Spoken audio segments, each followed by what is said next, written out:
Hello students, welcome back to my channel. आज हम political theory के कुछ एमसीक्यूज डिस्कस करेंगे और साथ साथ में उनको कॉन्सेप्ट भी पढ़ लेंगे। Question number 1, who among the following is most closely associated with the concept of equality of opportunity? इनमें से कौन इक्वालिटी ऑफ अपॉर्चुनिटी के साथ एसोसिएटेड था? Equality of opportunity. Option number 1 Karl Marx, option number 2 Harold Laski, option number C John Locke या फिर option number D Thomas Hobbes. So इनमें से जो है इक्वालिटी ऑफ अपॉर्चुनिटी का कंसेप्ट जो है वो हेराल्ड लास्की का था। हेराल्ड लास्की के अकॉर्डिंग इक्वालिटी का मतलब ये नहीं होता है कि हम हर एक को एवरीवन treat everyone equally या identically, लेकिन it means providing equal opportunities for all individuals to develop their abilities. Equality का मतलब होता है कि हमें opportunity, equal opportunity हर individual को provide कर लेनी है। किस चीज़ की opportunity? कि वो अपनी abilities को develop करेगा। Social and economic barriers को remove करेंगे so that every person can compete fairly. Question number 2. According to John Rawls, inequalities are justified only if they. Inequalities को हम कब कब justify कर सकते हैं जॉन रॉवल्स के according? Option number 1 benefit the rich, अगर वो रिच को बेनिफिट करेंगे। Option number B benefit the majority, अगर वो मेजोरिटी को बेनिफिट करेंगे। या option number C benefit the least advantage, या फिर अगर वो लीस्ट एडवांटेज को बेनिफिट करेंगे। या फिर option number D increase the economic growth, अगर वो इंक्रीज इकोनॉमिक ग्रोथ को करेंगे तब। तो आंसर रहेगा option number C, that is benefit the least एडवांटेज्ड।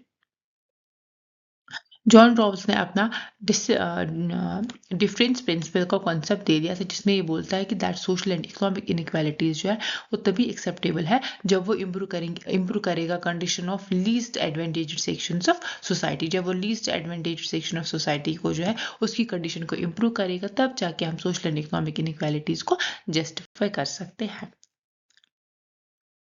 Question number 3. Who distinguished between distributive and corrective justice? Distributive and corrective justice का concept जो है वो किसने दे दिया है?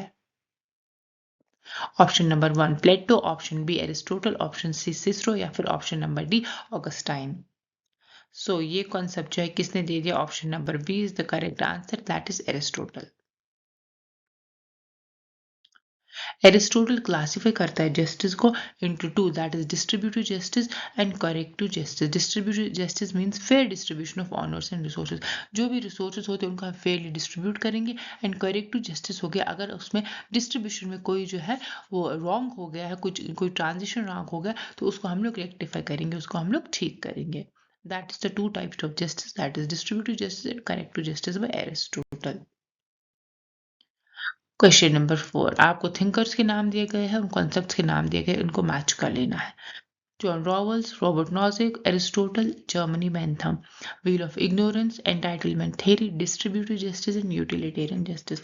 सबसे पहले जॉन रॉवल्स हमें किसको कॉन्सेप्ट देते हैं? अभी हमने पढ़ा था जॉन रॉवल्स का डिफरेंस प्रिंसिपल, तो जॉन रॉवल्स हमें व्हील ऑफ इग्नोरेंस का कॉन्सेप्ट भी देता है। Robert Nozick entitlement theory, Aristotle का डिस्ट्रीब्यूटिव जस्टिस, और बेंथम जो है वो यूटिलिटेरियन जस्टिस जो है वो प्रोवाइड कर लेते हैं। तो आंसर 1, 2, 3 एंड 4 आ जाएगा।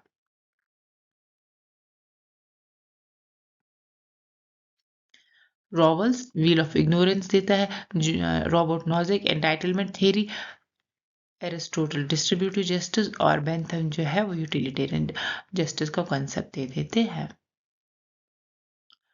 Again match the thinkers with the concepts. Germany Bentham, Germany Bentham का आएगा यूटिलिटेरियन प्रिंसिपल। जे.एस. मिल का आएगा लिबर्टी। कार्ल मार्क ने हमें हिस्टोरिकल मटेरियलिज्म दे दिया, और ग्रामशी ने हमें कल्चरल हेजेमनी को। एज इट इज ऐसे ही क्वेश्चंस नेट के एग्जाम में आपको देखने को मिलेंगे। जर्मनी बेंथम का greatest happiness utilitarian principle, that is the greatest happiness of the greatest number. और मिल जो है वो इंडिविजुअल लिबर्टी देता है। Karl Marx historical materialism, and Gramsci का concept cultural hegemony. Again authors and their contribution. David Easton का post behavioural revolution जो है वो देते हैं। Alfred Cobban decline of political theory John Rawls revival के साथ एसोसिएटेड है, जबकि यहाँ पे defence of classical political theory होगा, जिसको किसने दे दिया है, लियो स्ट्रॉस ने। तो 1 को आएगा 3। डेविड ईस्टर्न का post behavioural revolution, Alfred Cobban का decline of political theory, John Rawls का रिवाइवल एंड लियो स्ट्रॉस का classical political philosophy. Match the contemporary thinkers. Hannah Arendt का कॉन्सेप्ट था फेमस टोटलिटेरियनिज्म, ईसा बर्लिन का concept two concepts of liberty, negative and positive, Habermas का politic का public sphere आएगा, and John रॉबर्ट्स का concept आ गया था justice as fairness. Who made the distinction between negative and positive liberty? Negative liberty and a positive liberty में किसने distinction किया है? Option number 1 T.H. Green, option B John Stuart Mill, option C Isaiah Berlin, या फिर option number D Jean Jacques Rousseau. तो इसका जो answer आएगा that is option number C Isaiah Berlin.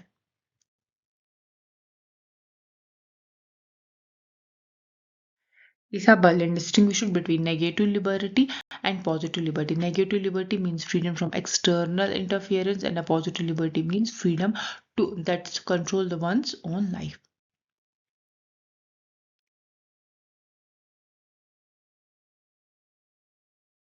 According to Alfred Corbin जो political theory decline of the political theory के साथ associated है। पॉलिटिकल थ्योरी का डिक्लाइन क्यों हो गया एल्फ्रेड कॉर्बन के according? Option number 1 it became too scientific, ये बहुत साइंटिफिक हो गई है। Option number 2 it lacked historical analysis, इसमें हिस्टोरिकल एनालिसिस नहीं था। Option number C it failed to address the contemporary political problems, इसमें कंटेम्परेरी पॉलिटिकल प्रॉब्लम को जो है इट फेल्ड टू एड्रेस, उनको एड्रेस नहीं कर पा रहा था। या फिर option number D it focused excessively on democracy. तो इसका आंसर जो है that is option number C. Option number C जो है वो इसका आंसर रहेगा, that is to address the contemporary, it failed to address the contemporary political problems.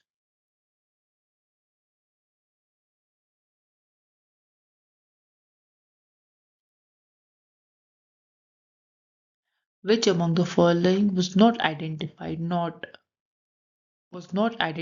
David Easton as a cause for the decline of political theory?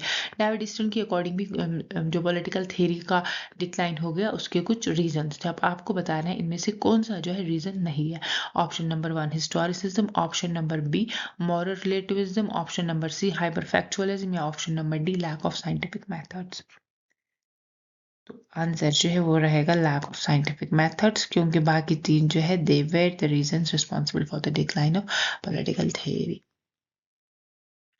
अगर हम historicism की बात करेंगे ये भी रिस्पॉन्सिबल था for the decline of political theory.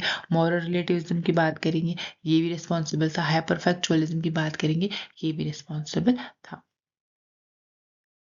Easton believed that political theory suffered from excess to factual and historical analysis. Easton के according political theory में क्या था, इसमें बहुत सारे factual and historical analysis था, एंड इस वजह से इन लोगों ने क्या इसमें इंट्रोड्यूस कर दिया था, बिहेवियरल रिवोल्यूशन इंट्रोड्यूस कर दिया था। साइंटिफिक मेथड्स जो है वो इसमें पॉलिटिकल साइंस में जो है इंक्लूड कर दिए थे।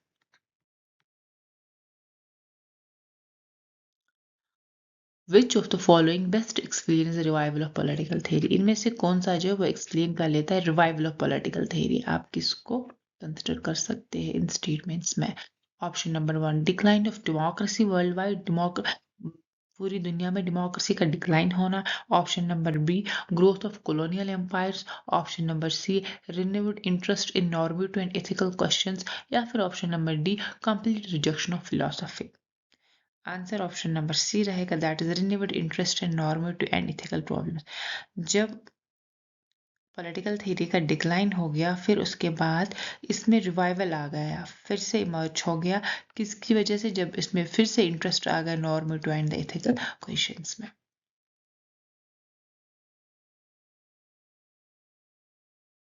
वर्क ऑफ रॉवल्स, नॉजिक एंड वल्जर जो है वो सेंटर ऑफ पॉलिटिकल साइंस थे इस पीरियड में। Again thinkers and their concepts. John Rawls जो है he was associated with the justice and fairness. David Easton ने दे दिया था रेलिवेंस एंड एक्शन जब पोस्ट बिहेवियरलिज्म में इन लोगों ने बिहेवियरलिज्म के बाद पोस्ट बिहेवियरलिज्म लॉन्च किया और उसमें से दो दो स्लोगन्स थे, that was relevance and actions and behaviourism जो है it was associated with the value free political science में वैल्यूज का डिक्लाइन हुआ था, वैल्यू फ्री बनाया दिया था। एंड पोस्ट बिहेवियरलिज्म जो है scientific study of politics.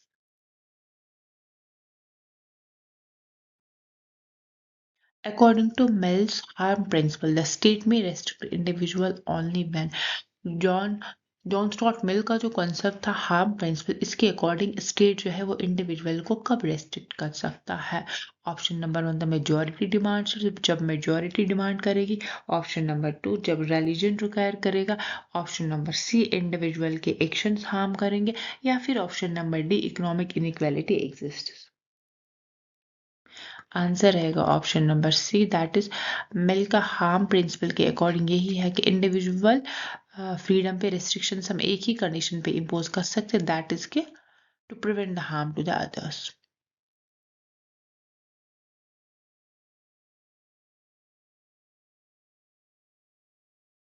Mill believe that self regarding actions जो है जो इंडिविजुअल को सिर्फ अपने, मिल ने डिस्टिंग्विश कर दिया है एक्शंस को दो कैटेगरीज में, that is self regarding actions and other regarding actions.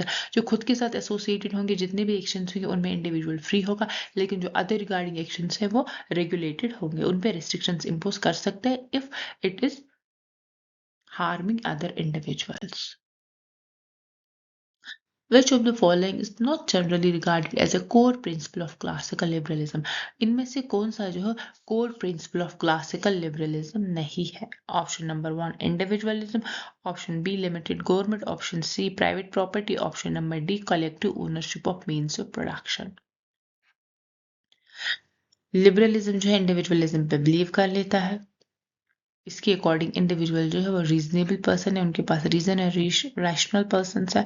Limited government पे भी एम्फेसाइज कर लेता है, प्राइवेट प्रॉपर्टी पे भी। ऑप्शन नंबर डी जो है वो राइट आंसर रहेगा, that is a collective ownership of the property पे लिबरलिज्म जो है वो बिलीव नहीं करता है। Arrange the following liberal thinkers chronologically, इनमें से आपको लिबरल थिंकर्स क्रोनोलॉजिकली अरेंज कर लेना है, पहले कौन सा आया फिर कौन सा आया। सबसे पहले इनमें से जॉन लॉक आया था,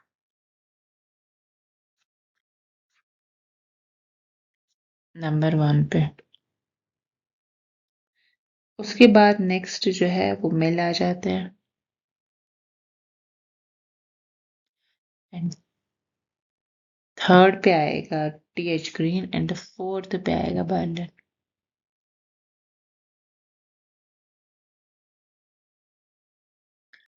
John Locke 1632 to 1704, mill 1806 to 1873, green 1836 to 1882 and Berlin 1909 से लेकर 1997 तक। Again thinkers and the concepts. John Locke जो है वो किसके साथ एसोसिएटेड है, उसका कॉन्सेप्ट। जॉन लॉक ने अपना जो फेमस कॉन्सेप्ट दिया that is natural rights. John Locke के अकॉर्डिंग इंडिविजुअल के पास नेचर ने 3 rights the, that is the life, liberty and property. और जेएस मिल का कॉन्सेप्ट हार्म प्रिंसिपल है, एंड जीएच ग्रीन का कॉन्सेप्ट क्या है, positive liberty, and negative liberty जो है बर्लिन उसके साथ एसोसिएटेड है।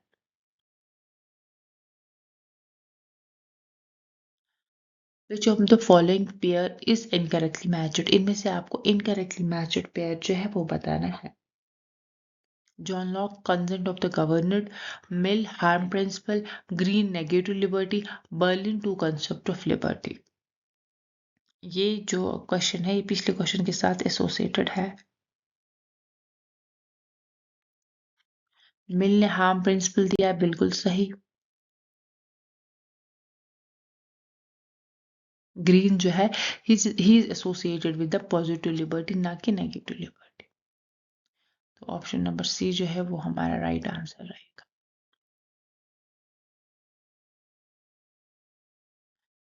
Eight the end of the cold war, जब कोल्ड वार खत्म हो गया, Francis Fukuyama constructed the thesis of end of history. तो फ्रांसिस फोकयामा ने एक थीसिस दे दी end of history, which meant, उसका आपको मतलब बताना है, ठीक है। फ्रांसिस फोकयामा ने after the end of cold war अपना एंड ऑफ हिस्ट्री वाला थीसिस दे दिया। The world would know longer be unfolding the events. Option number B, the tension and the conflict would cease to exist at a global level. Global level पे आप tension वेंशन नहीं होंगे। Option number C, ideological struggle has come to an end, ideological struggle जो है वो खत्म हो गया। या फिर option number D, ideological struggle would be waged with new vigour. Answer जो है वो ऑप्शन नंबर सी रहेगा। एंड ऑफ हिस्ट्री का मतलब कि आइडियोलॉजी जो है वो अब खत्म हो गई, क्योंकि वहां पे फ्रांसिस फोकयामा के अकॉर्डिंग विक्ट्री ऑफ जो है कैपिटलिज्म हो गई है, और कम्युनिज्म जो है वो कलेप्स हो गया, विक्ट्री ऑफ द कैपिटलिज्म हो गई। तो वहां पे आइडियोलॉजिकल स्ट्रगल जो है it has came to an end. And end of the history and the last man जो it was written by the Francis Fukuyama in 1992।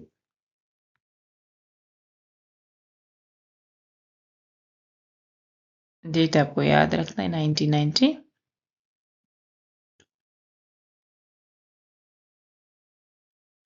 Who among the following are associated with early socialism, sometimes referred to as Ethiopian socialist? इनमें से आपको इटोपियन socialist को identify कर लेना है। Option number one, Robert Owen. Option number two, Saint Simon. Option C, Charles Fourier. या फिर option number D, प्रूडान।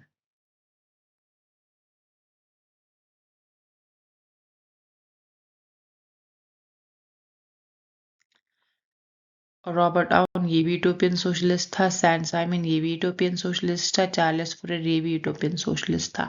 So 1, 2 and 3 आपका करेक्ट आंसर रहेगा।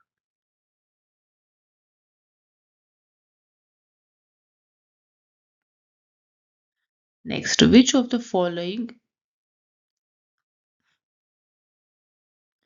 Which of the following is not a traditional approach to the study of political science? इनमें से कौन सा traditional approach नहीं है to the study of political science? Option number one, comparison. Option number two, historiography. Option C, simulation. या फिर option number D, legal institutionalism. देखो, traditional approach में हम कंपैरिजन तो करते ही करते थे, हिस्टोग्राफिकल मतलब हिस्टोरिकल एनालिसिस तो करते ही करते थे, लीगल इंस्टीट्यूशनलिज्म मतलब जो भी इंस्टीट्यूशंस होते हैं उनको स्टडी तो करते ही करते। सो आंसर रहेगा हमारा simulation, option number C. Simulation is a part of empirical research, एक एम्पिरिकल रिसर्च का पार्ट है, मॉडर्न रिसर्च का पार्ट।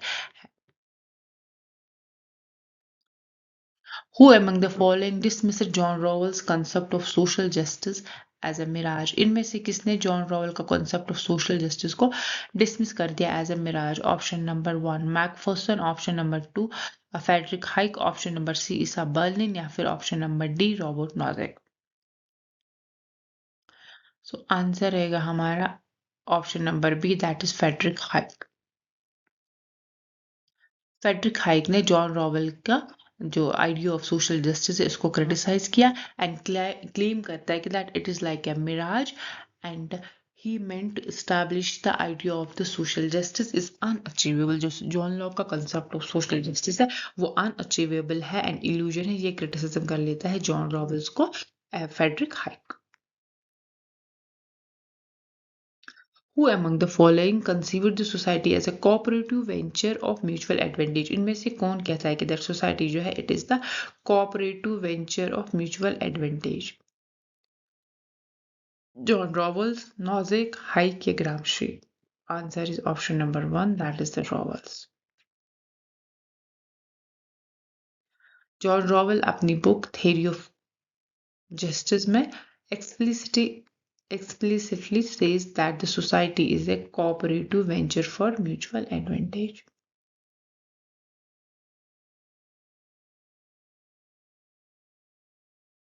इसका मतलब था कि दैट द सोसाइटी को सम सॉर्ट ऑफ कुछ ना कुछ कलेक्टिव आइडेंटिटी है।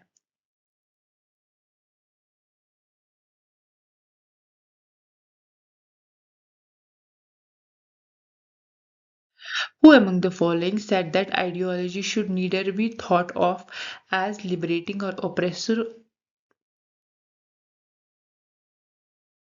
not should neither be thought of as liberating or oppressive? It can, nor as true or false, it can be any these things. इनमें से किसने कहा कि दैट आइडियोलॉजी को हम लोग ना तो लिबरेटिंग समझ सकते, ना तो ऑपरेसिव, ना तो ट्रू, ना तो false? Option number one Andrew Heywood, option B John Rawls, option C Andrew Gamble, या फिर option number D Bill Cox? Answer इसमें रहेगा option number A, that is the answer. Who said power in international politics is like a weather? Everyone talks about it, but few understands it. इनमें से किसने कहा है कि that power जो international politics में is like a weather? Everyone talks, हर इंसान इसकी बात कर लेता है, लेकिन only few इसको समझ सकते हैं. Option number one Hans Morgenthau, option number B Henry Kissinger, option number C Joseph Nye, या option number D Susan Strange? So answer रहेगा option number C, that is Joseph Nye.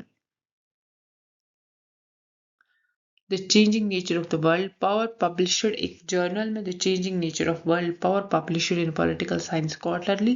Joseph नाई ने बोला कि that the power जो है, it is like a weather, everyone talks about it but only few understands it. Which of the following said Lenin's party was designed to be an elite minority chosen for intellectual and moral superiority? इनमें से किसने कहा कि that Lenin की party जो थी वो एक इलीट की थी एंड माइनॉरिटी थी, chosen for intellectual and moral superiority?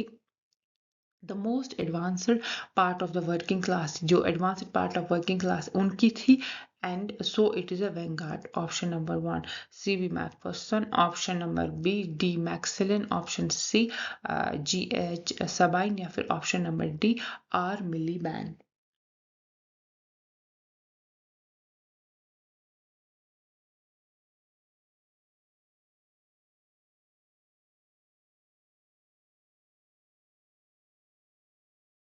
So answer रहेगा option number C, that is the G.H. Sabine. और लेनिन को क्रिटिसाइज करते हुए G.H. Sabine ने कहा कि दैट द लेनिन की पार्टी जो थी, it wasn't to be the elite chosen for the intellectual and moral superiority. Arranged in the ascending order of the following stages of political development as initiated by A. F. K. Orginsky. इनमें से जो Organski ने states of political development दे दी, उनको chronology में लगाना है. Primitive national unification, abundance, industrialisation, national welfare.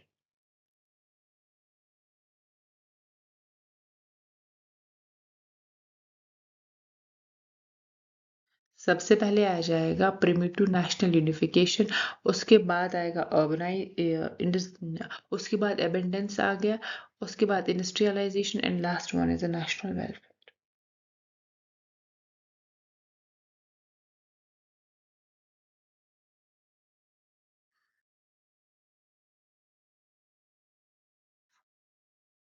सबसे पहले आएगा नेशनल यूनिफिकेशन, उसके बाद इंडस्ट्रियलाइजेशन, थर्ड आएगा नेशनल वेलफेयर, एंड फोर्थ आएगा एबेंडेंस.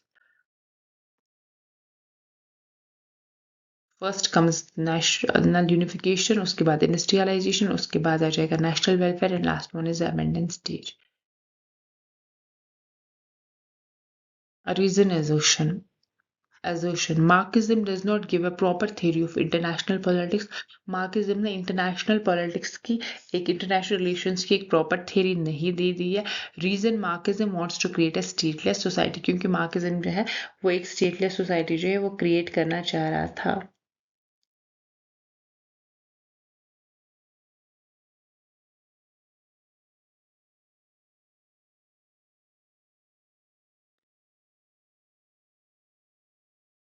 हमारा जो आंसर रहेगा that is option number A.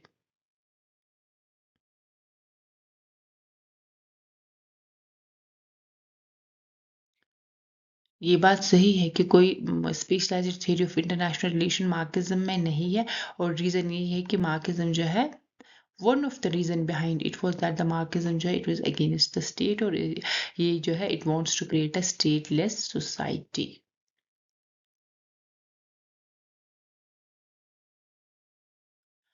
Who is the propounder of labour theory of value? Labour theory of value का प्रोपाउंडर कौन था?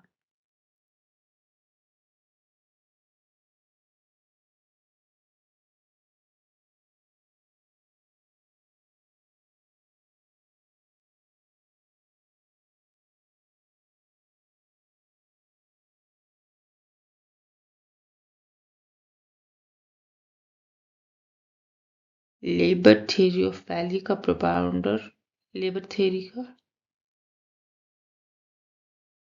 जॉन लॉक था. Who among the following was described by the Easton as the intellectual foundations of system analysis? Intellectual foundation of system analysis किसने, David Easton ने इनमें से किसको describe किया था? Regularities, verification, techniques and quantification.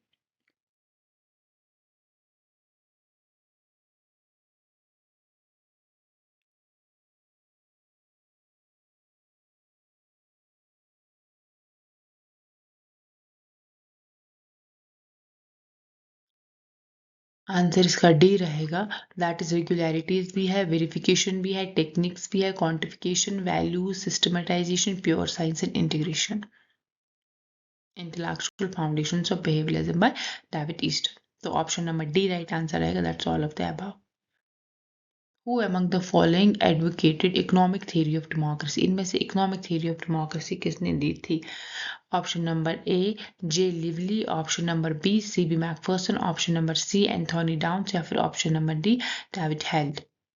तो जो है इकोनॉमिक थ्योरी ऑफ डेमोक्रेसी जो है it was given by the Anthony Downs, published in 1957.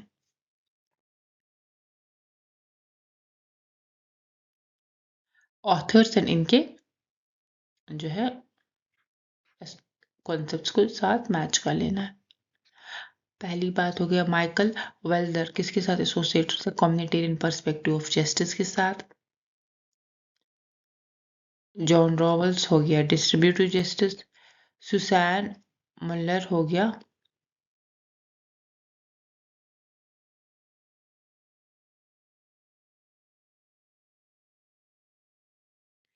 feminist conception of justice. And last one is Thomas. He was associated with global justice.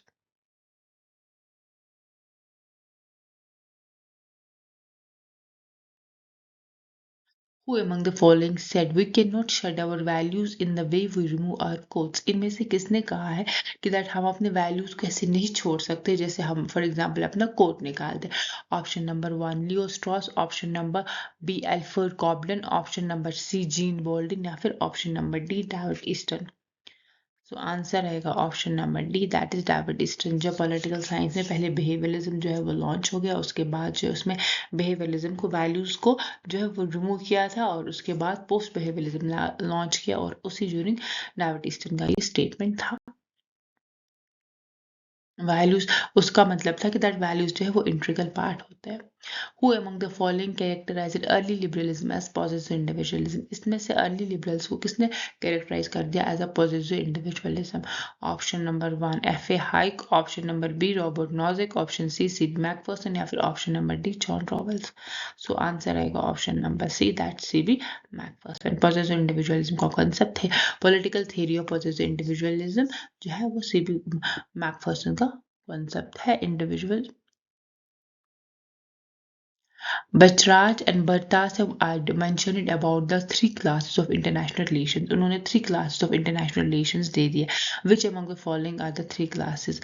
Influence relation, relationship, force relationship, legitimate relationship, या फिर power relationship.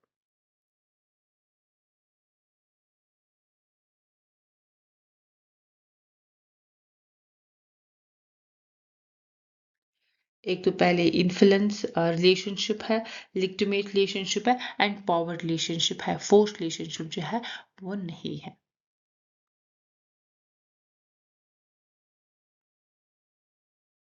Influence relationship, legitimate relationship, and power relationship. The crisis identified by Leonard Binder. Leonard Binder ने अपनी book crisis and sequence in political development लिखता है। Crisis and sequence in political development, जिसमें identify कर लेता है crisis. अब कौन से क्राइसिस जो है वो उसका पार्ट है।